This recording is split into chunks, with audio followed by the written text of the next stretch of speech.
الدنيا سجن المؤمن وجنة الكافر رواه المسلم وقال تعالى في شان حبيبي إن الله وملائكته يصلون على النبي يا أيها الذين آمنوا صلوا عليه وسلموا تسليما شكل درود إبراهيم পড়ুন اللهم صل على محمد وعلى آل محمد كما صليت على إبراهيم وعلى آل إبراهيم إنك حميد مجيد اللهم بارك على محمد وعلى آل محمد كما باركت على إبراهيم وعلى آل إبراهيم إنك حميد مجيد তুমি আসমানে থাকো প্রভু আমি জমিনে তবু তোমারি প্রেম জাগে হৃদয় গহীনে আমি তোমারি গোলাম গো অন্য কারণা আমি তোমারি গোলাম গো অন্য কারণা আলিমুল গায়ব তুমি মালিক রব্বানা আল্লাহু আল্লাহু আল্লাহু আল্লাহ আল্লাহু আল্লাহু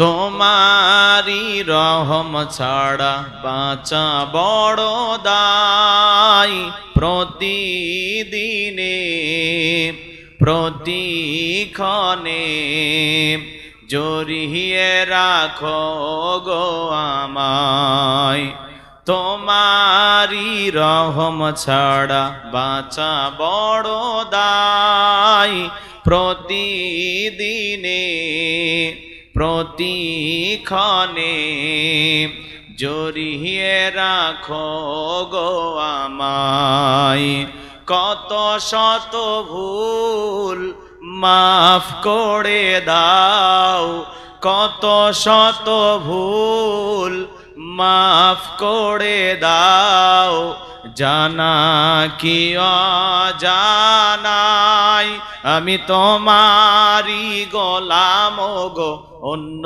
কারণা আমি তোমারি গোলাম গো অন্য কারণা আলিমুল গায়ব তুমি মালিক রব্বানা আল্লাহু আল্লাহু আল্লাহু আল্লাহ আল্লাহু আল্লাহু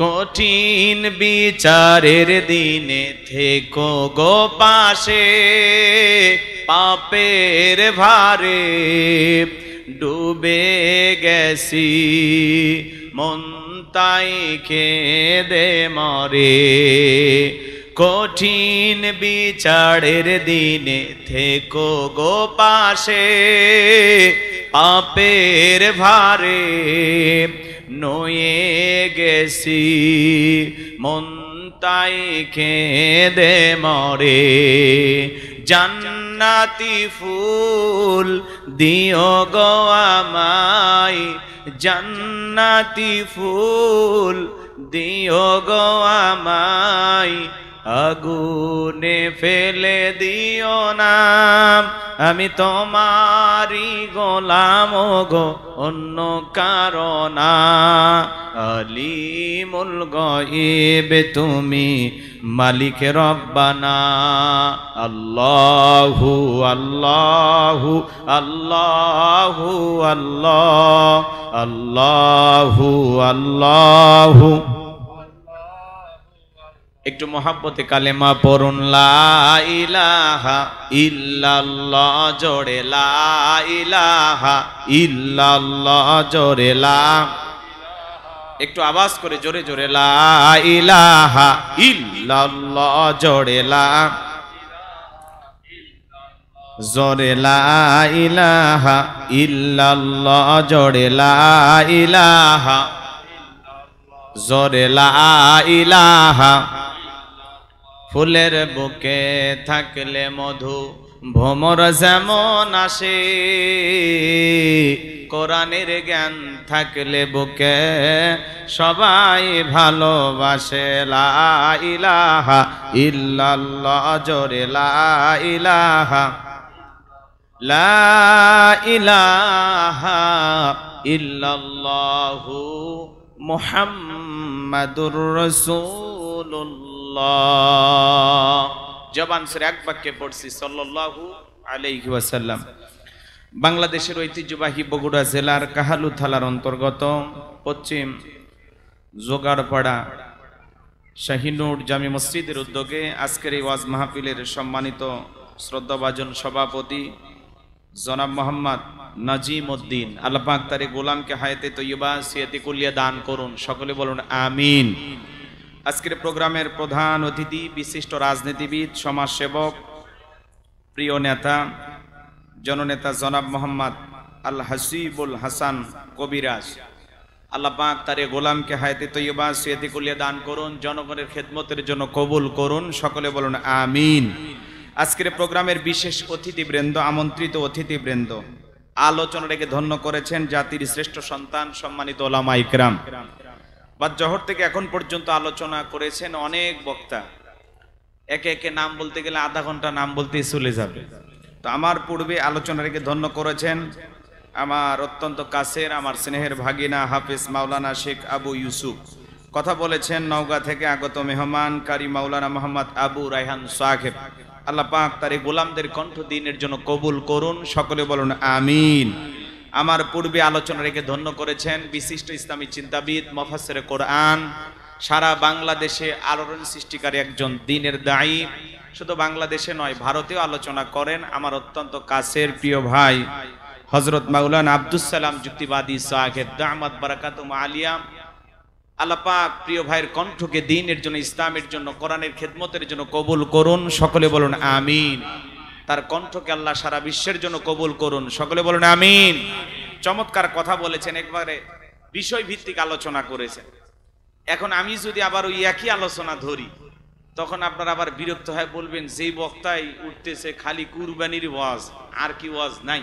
কিন্তু আসলে বিষয়টা ওইভাবেই দেয়া হয়েছে, কিন্তু বক্তা বেশি হয়ে গেলে তো যেই বিষয়টা নিয়ে আমার ভাই আলোচনা করেছে, এখন আমি যদি আবার ওই বিষয় নিয়ে আলোচনা করি, আপনাদেরকে ভালো লাগবে? তো এই জন্য ভাই যেহেতু বলেছেন, আমি একটু অন্য লাইনে যাচ্ছি, একটু কষ্ট হবে আপনাদের। এই যে এত চমৎকার ভাবে ইব্রাহিম আলাইহিস সালামের জীবনী থেকে সমস্ত কথাগুলো তুলে ধরেছেন, বাপ ছেলের যে করুণ ইতিহাস, করুণ ঘটনা, হৃদয় বিদারক যে কাহিনীটা এত সুন্দরভাবে তুলে ধরেছেন, এজন্য আপনাদের ভালো লেগেছে না খারাপ লেগেছে? তাহলে শুধু শুনলাম না, এখান থেকে কিছু শিক্ষা গ্রহণ করব। আমরা আলোচনা শুনবো নিজেকে পরিবর্তন করার জন্য, নিজেকে পাল্টানোর জন্য, আমল করার নিয়তে কথাগুলো শুনবো ইনশাআল্লাহ। আমরা যত সময় পেয়েছি অল্প অল্প করে এক একজনের কাছ থেকে এক একটা করে কথা নেব, তাহলে দেখবেন জিন্দেগি পরিবর্তন করে দেবেন কে? জোরে বলেন কে? অনেক বেশি আমরা জানি বাংলাদেশের, কিন্তু একটা চা স্টলে বসেও যদি কোনো বিষয় নিয়ে আপনি এমনি যদি আলোচনা করেন, ধরেন রোগ হয়েছে, যদি বলেন এই রোগ, দেখবেন ওখানে কমপক্ষে 10টা-20টা ডাক্তার বের হয়ে যাবে। যদি কোনো মাসালাগত বিষয় হয়, দেখবেন মুফতি বের হয়ে যাবে। কথা কি বোঝেন না? আমরা শুনি অনেক বেশি, জানি অনেক বেশি, কিন্তু আমলের দিক দিয়ে আমাদের ঘাটতি আছে, দুর্বলতা এই জায়গায়। এই জায়গায় এমন কোনো মানুষ নাই যে মানুষটা জানে না যে 5 ওয়াক্ত নামাজ আদায় করা নফল না ফরজ। কষ্ট হচ্ছে আপনাদের? যদি বলা হয় এশার নামাজ, তো কিছু মানুষ আমরা পড়েছি, কিছু মানুষ পড়ি নাই। এখন যারা পড়েছি আলহামদুলিল্লাহ, যারা পড়তে পারি নাই বলেন তো ভালো না খারাপ? কি করেছেন? জীবন থেকে একটা উক্ত নামাজ আপনি হারিয়ে ফেলেছেন। এখন ফজর পড়বেন কি না আল্লাহ ভালো জানেন, কথা বলেন না। আর যদি বলেন না হুজুর আপনি বাদ দেন, আপনার পরে যিনি আছেন তাকে নিয়ে আসেন। আপনারা দেখতে চাইছিলাম, এক নজর দেখা হয়ে গেছে, তাহলে ওনারা নিয়ে আসে, উনি পৌঁছে গেছেন। আমার পূর্বে কথা আয়েদি খেয়াল করেন, আমার পূর্বে যারা কথা বলেছেন তাদের আলোচনা যেমন ভালো লেগেছে, মাঝখানে হয়তো বা গাইবান্দার একটু দুর্বল বক্তা আমি আসছি, হয়তো কষ্ট হচ্ছে আপনাদের। এরপরে আবার আসবেন বগুড়ার আঞ্চলিক ভাষায় কথা বলে সারা দেশে সুনাম সুখ্যাতি অর্জন করেছেন আমাদের শ্রদ্ধাভাজন মুরব্বী হযরত মাওলানা রুহুল আমিন যুক্তিবাদী সাহেব। তিনি উপস্থিত, তিনিও কথা বলবেন এবং আপনাদেরকে হৃদয় ভরিয়ে তার আলোচনার নির্দিষ্ট সময় থাকবেন। আমার সময় 11টার পরে শেষ, উনি আসবেন, উনি যতক্ষণ পারে আলোচনা করবে ইনশাআল্লাহ। আল্লাহ কবুল করেন, জোরে বলেন আমিন।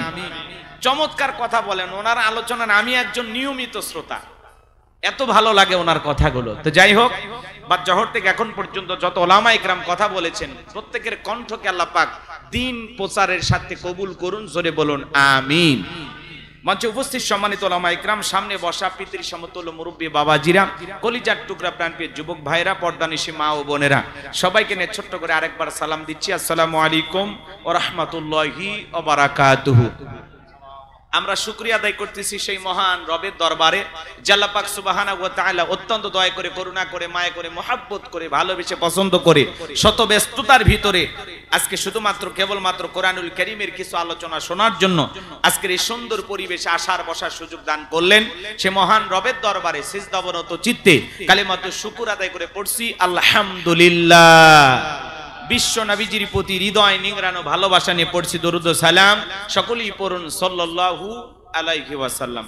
সম্মানিত ভাইরা, যেহেতু সময় কম, ভূমিকা দেওয়ার কোনো সুযোগ নাই, সরাসরি আল্লাহর কোরআন থেকে আলোচনা করতে চাই। আমি কথা বলবো পবিত্র কোরআনুল কারীমের 23 নাম্বার সূরা। কত নাম্বার? সূরা নাম্বার 23। বাতিলেরা হবে সাইজ ইনশাআল্লাহ বলেন। মোট আয়াত আছে 118, রুকু আছে 6টি। বিশ্বনবীর মক্কার জিন্দেগিতে এই সূরাটি নাজিল হয়েছেন। 18 নাম্বার পারার প্রথম সূরা, আর কোরআনুল কারীমের 23 নাম্বার সূরা। মনে থাকবে তো ইনশাআল্লাহ? মনে থাকবে তো ইনশাআল্লাহ? সূরাটির নাম সূরাল মুমিনুন। বলুন কি নাম? সূরাল মুমিনুন। বিশ্বাসী বান্দাদের জন্য আল্লাহ পাক সূরাল মুমিনুন নাজিল করেছেন, বলুন আল্লাহু আকবার। তাহলে সূরার নাম কি? বলেন বলেন। সূরাল মুমিনুন। মোট আয়াত কত? 118, রুকু আছে 6টি। রুকু কয়টি? 6টি। কোরআনুল কারীমের কত নাম্বার সূরা? 23 নাম্বার। আর কত নাম্বার পারায় আছে? 18 নাম্বার পারার প্রথম সূরা। মনে থাকবে তো ইনশাআল্লাহ? কষ্ট হচ্ছে আপনাদের? একটা জোরে সোরে তাকবীর দেন, লিল্লাহে তাকবীর। জবান যারা খোলেন নাই বলেন তো লাভ হইছে না লস হইছে? হ্যাঁ, সামান্য একটু চাবিরি দিলে মুখ দিয়ে ফেনা তোলেন, মর করে মর পাঙ্গি তরমুজ। বুঝেন না? এরে বাপ রে বাপ, কাপড় খুলে যায় তাও নেতার মার্কা ছাড়ে না, এরকম আছে না নাই? তো ওই জায়গায় আমাদের স্লোগান বের হয়, কারণ ওই যে 1.5 টাকার বিড়ি চা পাওয়া যাবে। কথা বলেন না কেন? আহা মুসলমান, যে আল্লাহ এত খাওয়াইলেন, এত দিলেন, সে আল্লাহর প্রশংসা নাই? আল্লাহু আকবার মানে কে বড়? জোরে বলেন, একটু জোরে বলা যায় না? লিল্লাহে তাকবীর, লিল্লাহে তাকবীর। আল কোরআনের আলো, আল হাদিসের আলো, দুনিয়ার মুসলিম। আমার নেতা তোমার নেতা, আমার নেতা তোমার নেতা। লিল্লাহে তাকবীর। আল কোরআনের আলো, আল হাদিসের আলো, দুর্নীতির আলো। মাশাআল্লাহ। এরপরে কিছু ভাই বলেছেন, তাই না? দুর্নীতির আলো ঘরে ঘরে চালো। বাংলাদেশে দুর্নীতি দমন কমিশন আছে না নাই? এরপরে দুর্নীতি কমেছে নাকি ডিজিটাল কায়দায় বেড়েই চলেছে? দিন যত গড়াচ্ছে দুর্নীতির পাল্লা তত ভারী হচ্ছে। কথা বলেন ঠিক কিনা? আমরা চাই আমাদের প্রিয় মাতৃভূমি বাংলাদেশ দুর্নীতি মুক্ত আল্লাহ কবুল করুন, চিল্লা বলুন আমিন। আমরা চাই আমাদের বাংলাদেশ মাদক মুক্ত আল্লাহ কবুল করুন, চিল্লা বলুন আমিন। আমরা চাই আমাদের বাংলাদেশ যৌতুক মুক্ত আল্লাহ কবুল করুন, চিল্লা বলুন আমিন। সম্মানিত ভাইরা আমার, ভূমিকা আর লম্বা কথা নয়, এখন সরাসরি আমি মূল আলোচনায় প্রবেশ করতে যাই। সূরার নাম কি বললাম? জোরে বলেন। আচ্ছা বলেন তো, কোরআনের কথাগুলো শুনলে লাভ না লস? তাহলে একটু আওয়াজ দেন।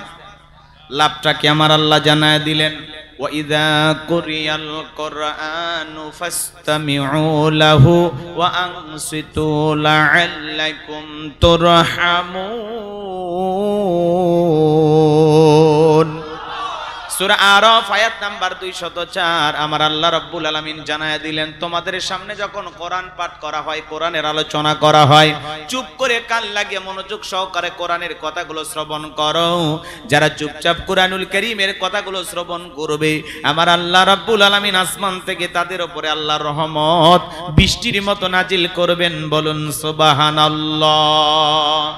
তাহলে আল্লাহর রহমত এই জায়গায় নাজিল হইতেছে, বিশ্বাস আছে না নাই? কোরআনের কথাগুলো শুনলে লাভ না ক্ষতি? আমার আল্লাহ বলেন, ওয়াযাক্কির ফা ইন্না যিকরা তানফাউল মুমিনিন। সূরা জারিয়ার 55 নম্বর আয়াত। আল্লাহ রাব্বুল আলামিন বলেন, যারা আমার মুমিন বান্দা তাদের সামনে যখন কোরআন দিয়ে ওয়াজ করা হয়, কোরআন থেকে উপদেশ দেওয়া হয়, এই কথাগুলো শোনার পরে আমার মুমিন বান্দাদের উপকারে আসবে। বলুন সুবহানাল্লাহ। তাহলে কোরআনুল কারীমের কত নাম্বার সূরা? 23 নাম্বার।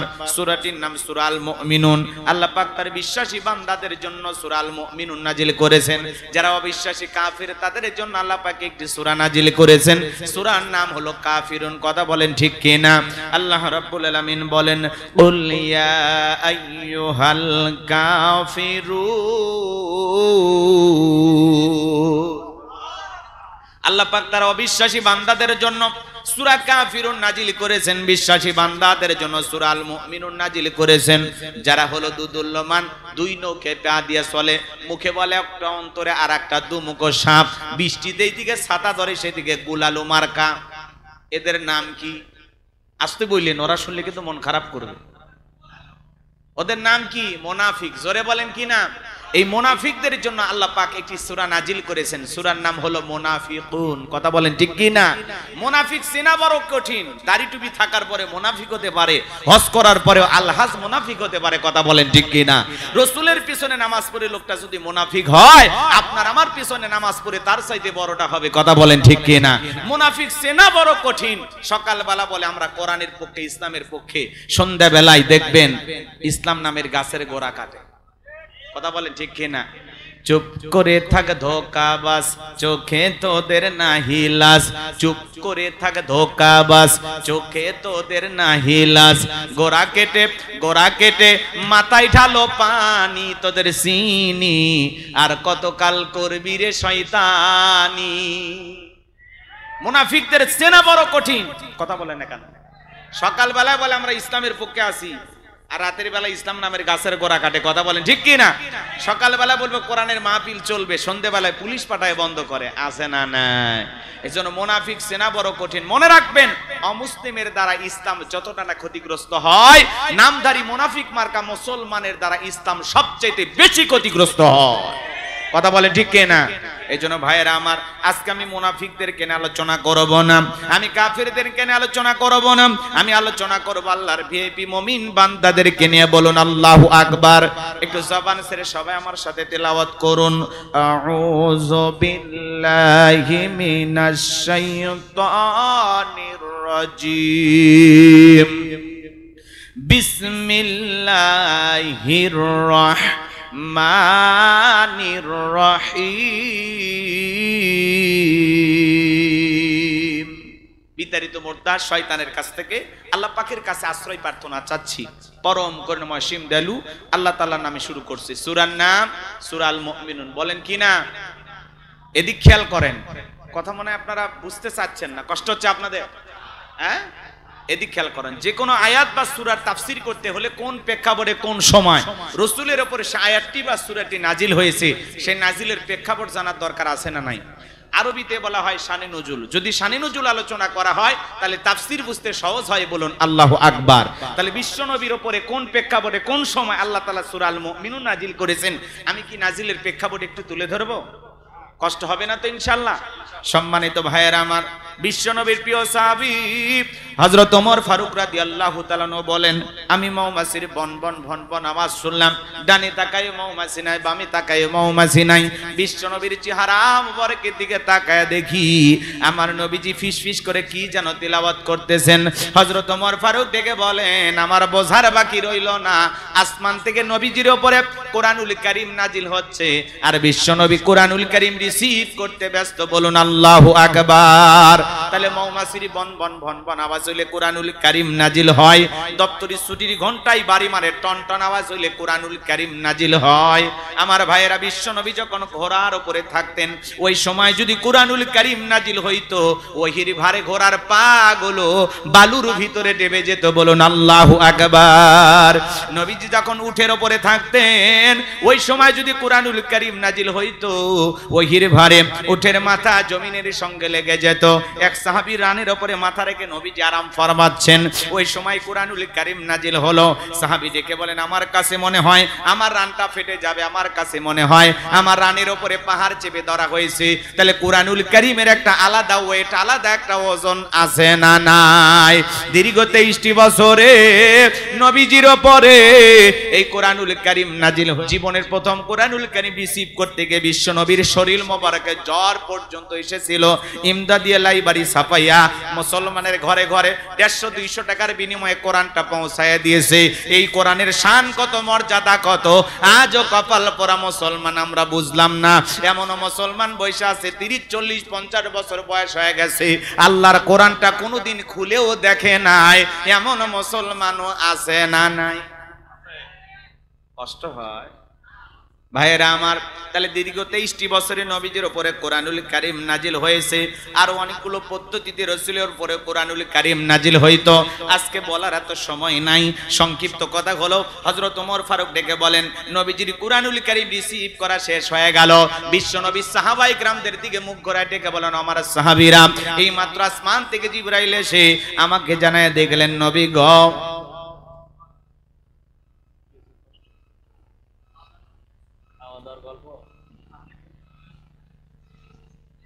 বললেন না আমার তাহলে এলোমেলো হয়ে যায়। একটু দুই একজন বসে ফাঁকা রাখেন, কেন বক্তা এত বেশি শ্রোতা না, ফাঁকা। জি জি, হুট করে কথা বললেন না। বিশ্বনবী সাহাবায়ে কেরামদের দিকে মুখ ঘোরায় ডেকে বলেন, আমার সাহাবীরা, এই মাত্র আসমান থেকে জিবরাইল এসে আমার উপরে সূরা আল মুমিনুনের 10টি আয়াত কারিমা নাজিল করে জানায় দেখলেন, নবী গো, এই 10টি আয়াতের ভিতরে আল্লাহ রাব্বুল আলামিন তার আদরের মুমিন বান্দাদের জন্য 7টি বৈশিষ্ট্য নিয়ে আলোচনা করেছেন, 7টি গুণাবলী নিয়ে আলোচনা করেছেন। কোন মুমিন যদি এই 7টি গুণে গুণান্বিত হতে পারে, 7টা গুণ দিয়ে তার জীবনটাকে সাজাইতে পারেন, আমার আল্লাহ রাব্বুল আলামিন বলেন, উলাইকা হুমুল ওয়ারিসুন আল্লাযীনা ইয়ারিসুনাল ফিরদাউস হুম ফিহা খালিদুন।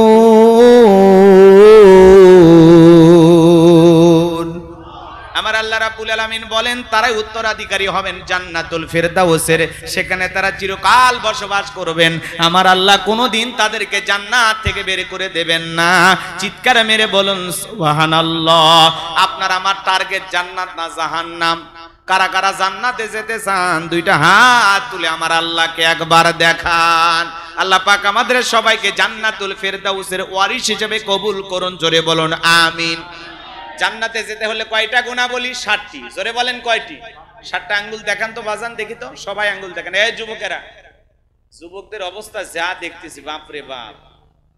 যুবক তোমরা বলো তো বাবা, কয়টা গুণাবলী? লিল্লাহে তাকবীর। হাত নামা। এই 7টি গুণাবলী কি কি আমি বলবো, একটু অপেক্ষা করেন, অল্প সময়ের মধ্যে শেষ করে দেব ইনশাআল্লাহ। যুবক যারা আসছো নিরাশ হয়ে না, তোমরাও যুবক, আমিও যুবক। দেশের অবস্থা করুন, বক্তার দরকার তরুণ, কথা বলেন ঠিক কি না? মুরব্বী হলে সুবহানাল্লাহর বাইরে যাবে না, যুবক হলে তাও 2-1 রিস্ক নেবে, কথা বলেন ঠিক কি না? ফ্রান্সের পার্লামেন্টে বৈশা ফিলিস্তিনের পতাকা উঁচু করে তুলে ধরেছেন একজন, আল্লাহু আকবার বলেন। এইটা নিয়ে ফ্রান্সের পার্লামেন্টের সকল সদস্য খেপে গেছে, আবার কেউ কেউ বাহবা দিতেছেন। আল্লাহর সেই গোলাম ফ্রান্সের পার্লামেন্টে বৈশা যখন পতাকা উঁচু করে তুলে ধরেছে, তখন কিছু কিছু আছে না 5-6টা গোলাম, ওরা তখন এই পার্লামেন্টের এই ব্যক্তিকে তারা শাস্তি দিয়েছে। তারপরে আল্লাহর বান্দা হাসি যে আমি একটা নীরব প্রতিবাদ করেছি, তামাম পৃথিবীর মানুষকে জানান দিতে চাই ফ্রান্স যেই ইসরায়েলি ইহুদি জালেমদেরকে সমর্থন দিয়েছে, আমরা তার ঘোর বিরোধিতা করলাম। আমরা বলতে চাই, আমরা হাজারো নির্যাতন অসহায় মাজলুম মুসলমানদের পক্ষে আছি। বলেন আল্লাহু আকবার, আরো জোরে বলেন আল্লাহু আকবার।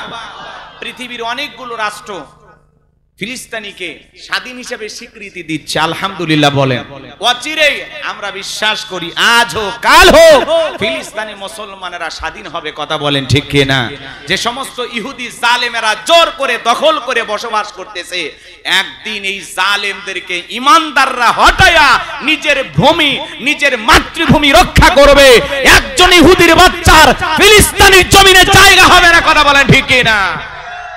মুসলমানেরা রক্ত দিতে জানে, মুসলমানেরা পিছিয়ে যাওয়ার জাতি না, মুসলমানেরা এগিয়ে যাওয়ার জাতি, কথা বলেন ঠিক কি না? তামাম পৃথিবীর মুসলমানেরা যদি একবার ঐক্যবদ্ধ হয়, একটা হুঙ্কার মারে, এরকম হাজারো ইহুদি জালেমেরা এই জমিন থেকে পালানোর জন্য গর্ত খুঁজে পাবে না, কথা বলেন ঠিক কি না?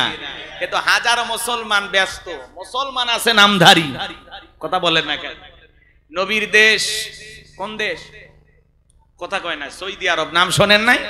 আহারে, এরকম একটা পবিত্র ভূমিতে আজকে যা যা চলতেছে অবাক হয়ে যাচ্ছে আমরা, কথা বলেন ঠিক কিনা? তারা আবার নাইট ক্লাব শুরু করছে, নাইট ক্লাব, ডিজে পার্টি, নারী পুরুষ একত্রে নাচানাচি করবে। আহারে, কয়েকদিন আগে মদের বার উন্মুক্ত করেছে, এর আগে 154টা সিনেমা হল বানাইছে। যে দেশে গানের কনসার্ট হচ্ছে, বলেন তো বাজান, যারা পাপের কাজ বন্ধ করার দরকার তারা যদি চালু করে সমাজ এগিয়ে যাবে না পিছিয়ে যাবে? কথা বলেন না কেন?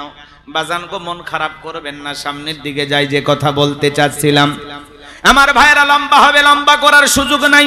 বিশ্বনবী তখন সাহাবায়ে কেরামদের সামনে তেলাওয়াত করে শুনিয়ে দিলেন, আমার আল্লাহ রাব্বুল আলামিন বলেন, ক্বাদ ফালাহাল মুমিনুন।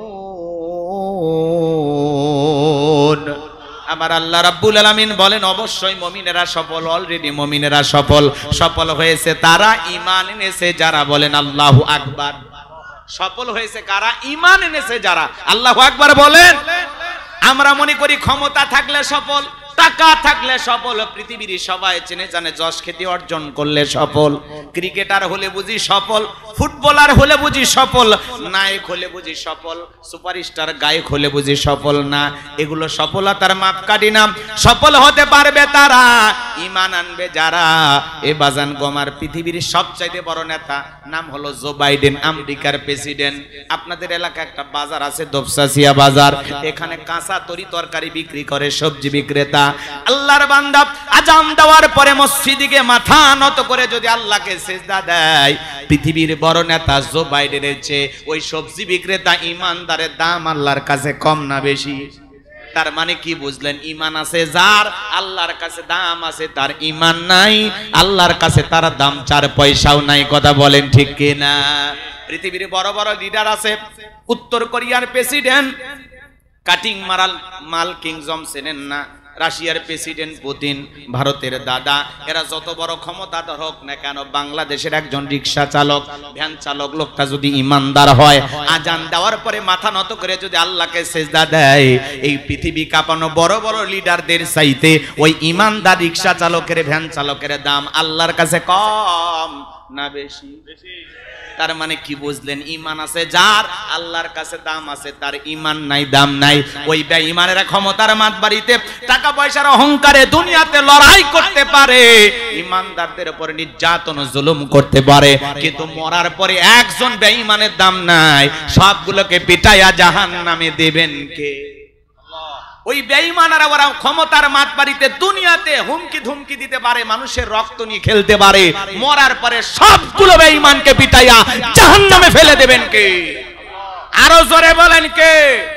সম্মানিত ভাইয়েরা আমার, তার মানে আপনার চেহারা কালো হোক, ফর্সা হোক, ধনী হন, গরিব হন, কোনো সমস্যা নাই, আপনার ভিতরে ঈমান আছে, আল্লাহর কাছে দাম আছে। আল্লাহর কাছে যদি দামি হতে পারি, এই জীবনে আর কিছু চাওয়ার আছে? জোরে বলেন আছে।